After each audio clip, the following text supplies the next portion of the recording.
shut it off.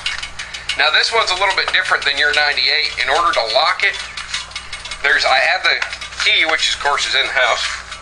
You got to press this down and turn it all the way to the lock position, and then you turn the key to lock. If you just turn it off and lock it, it won't lock.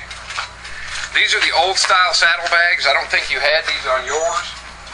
They've got a cotter pin here that keeps it from flying off if you forget to do your latch.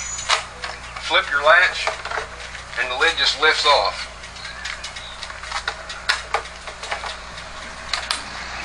Close the latch, stick your cotter pin in. A lot of times if I'm just tossing stuff in here, this high without having to take it off of there, so you can just lift it up, throw your stuff in and set it down. This is what I was talking about where the luggage rack used to be, these skulls right here. Where the luggage rack for the old Electra Glide used to be on there, and we have, of course, I've changed the seat as well. This right here, tucked underneath the seat, this is the cable for your battery tender, so when you go out on the boat, you can just plug this in. I have the portable module inside, you just plug it into it. It's a 1.5 amp trickle charger that shuts off automatically when the battery's fully charged.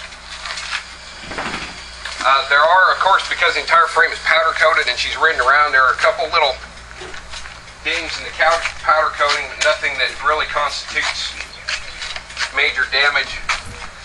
The worst one, actually, if you look right up here, you got to come around to this side in order to see it.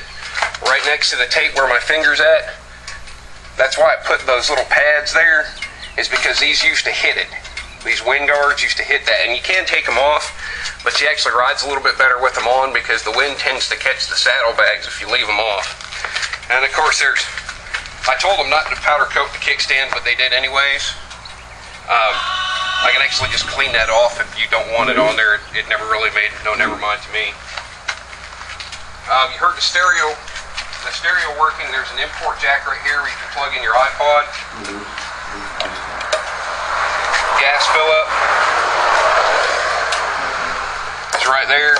I have this actually set so I don't need a key to open it because I tend to not bring my keys with me to ride this bike because no one else can start it regardless.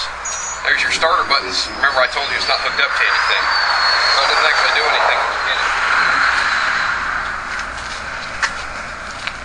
And again, we'll come back over here, get down good and low, look underneath the bike.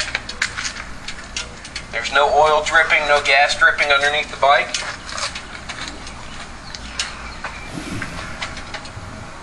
Go ahead and turn the fuel back off before I store it back up.